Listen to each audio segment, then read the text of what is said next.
But I want to thank you also for allowing me to come here and listening to me today. My name is Cháyya, I'm 21 years old, and I work as a writer.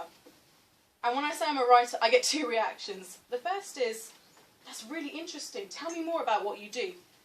The second, it looks as though I've said a swear word or something dodgy in a place I shouldn't have. But that's okay. I've been writing for as long as I can remember, and it's something that I know I won't be able to stop. I think if you have that spark within you, it's important to maintain it and to develop it and let it grow. And if you can make a living out of your passion, I think that's the best way to live your life. When I was about 5 or 6, I was going through some things in preparation for my speech, and my dad and I came across this poem I'd written when I was about 5, and it was about pigeons in Trafalgar Square, so I am a Londoner through and through. So my love for writing, literature and anything creative, it led to me doing a degree in English literature. So for the past 3 years, that's what I've come out with. My results come out this week, so fingers crossed, I've done it. English literature. How many of you enjoy reading in this room? Just raise your hands. Who likes to read? Okay. And those of you who didn't put your hands up, what puts you off reading? Like, is it the tax of reading a book, or you can just let me know, just say something.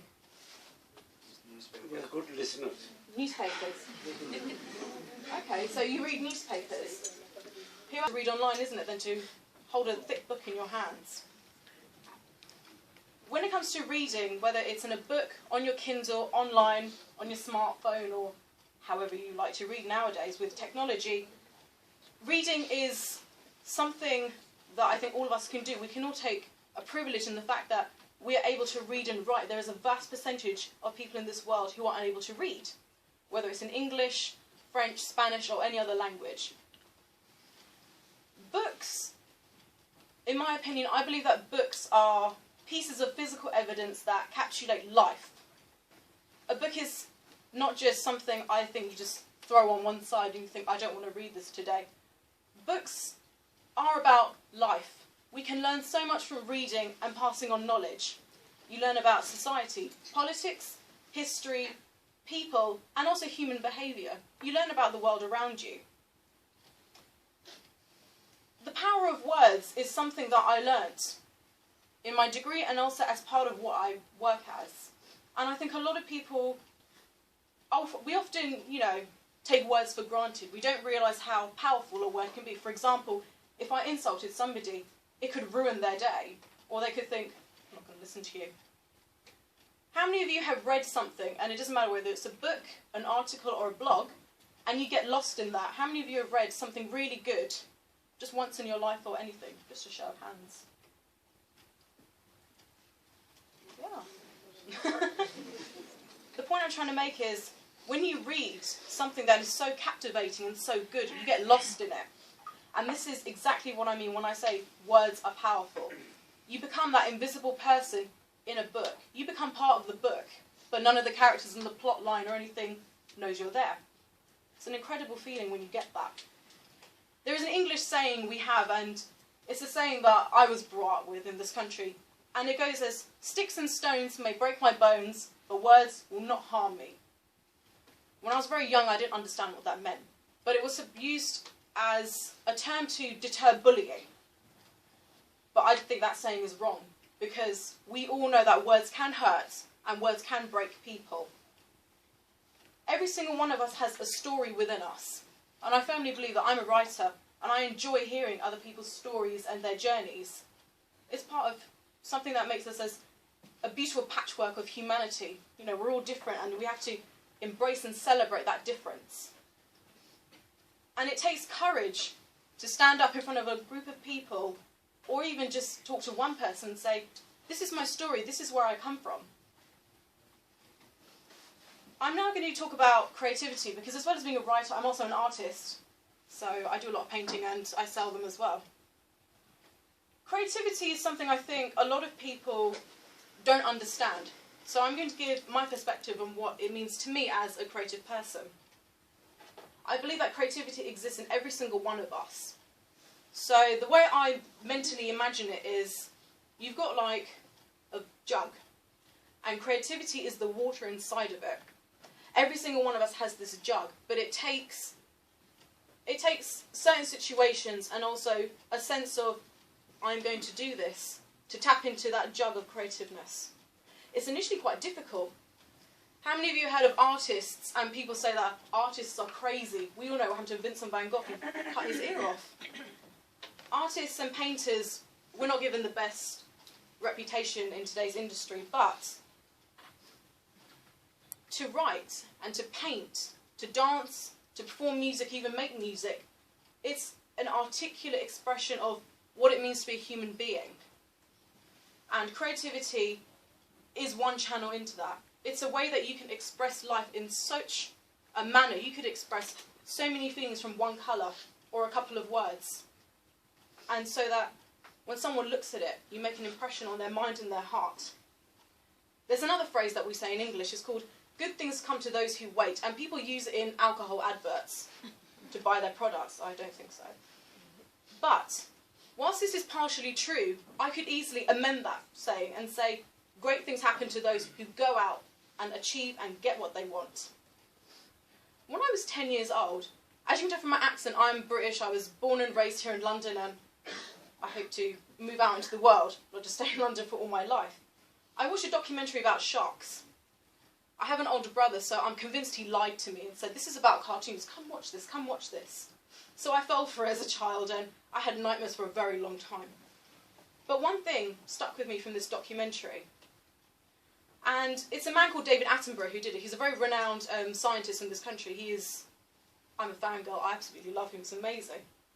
And this man said in the programme, sharks are interesting creatures because we all know sharks are predators. They will hunt and kill and eat. But there's one thing about sharks that their prey don't know. If a shark swims backwards, it dies. Because all the water goes into its gills, and you just have this massive shark that dies. So in order to aid its survival, a shark has to keep swimming forward. Even if it misses a prey, it goes forward, makes a U-turn and comes back. So regardless of where it swims, it's always forward. And I believe that this is important and something that we can apply to our lives. When I was 10 and I saw that, I told myself, I'm going to be like a shark. Physically impossible as a human, but up here, I'm going to become a shark. In our lives, I don't know many of your stories, but I know from my personal experience and my life so far on this earth, you will receive setbacks. And these setbacks can come in many forms. Horrible people, negative criticism, people putting you down, and people doubting your ability. And these are things that really dishearten us, and they hurt us because nobody likes to be upset. Again, this is where the power of words comes in. There's an analogy I'm going to use now, and it's something that my dad has told me, and it helps a lot. My dad says you have to imagine yourself as though you were a river. Sounds weird, but bear with me. And if you look at how a river is formed, it starts up in the mountains. It's very stormy, it crashes down, it's a bit like hell, isn't it, really? But when it reaches a flat land, it starts to calm down. And if you look at the way a river, it shapes, it goes like this, like this, until it reaches the sea. And in a river's path, you have rocks, people, animals, houses, towns, cities, a lot of things. But what does the river do? It goes around these things. Now, we all know when water hits something head-on, it's called a tsunami, and you don't want to be around when that happens. So similarly, when we experience setbacks and horrible people, the best way to go about it is you go around this person, or this idea, this inner demon, or just a setback that you might have received. Now, depending on this obstacle, it can be so stubborn, it will stay where it is, but you will keep going forward. So you leave it behind you, shark mentality, you keep going forward, like the river, like the shark.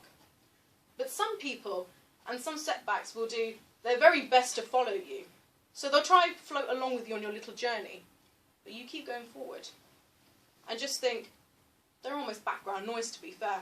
They don't really matter that much. It's hard when something horrible has happened to you to come to terms with it or try to get over it. But as sharks keep moving forward, one thing is this, it's so important to never look back. imagine I'm walking down a road like this, and I'm looking back, and I trip over this teacher here or this person here.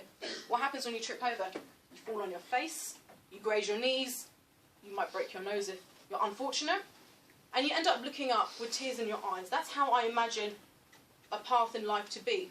If you keep looking backwards, you're not paying attention to what goes on around you. And you miss out on things, you miss out on opportunities, life, and even important people who will help you.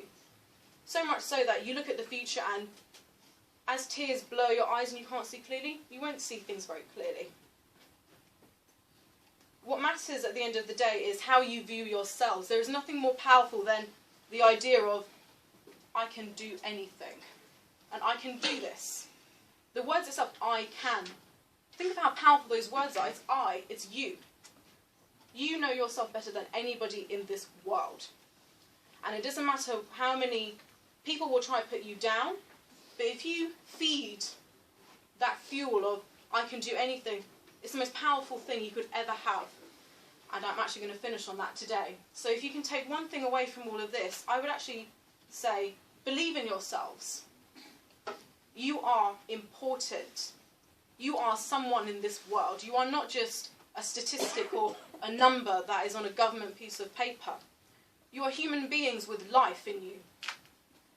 And you have to express that life, because so many people are living, they breathe, they walk around, but are they alive inside? You almost have like the Walking Dead, zombies type situations. So that's one thing I hope that will stay with you after my talk, and it's been a privilege to come in and talk to you, and thank you so much for allowing me to come in, and thank you for listening.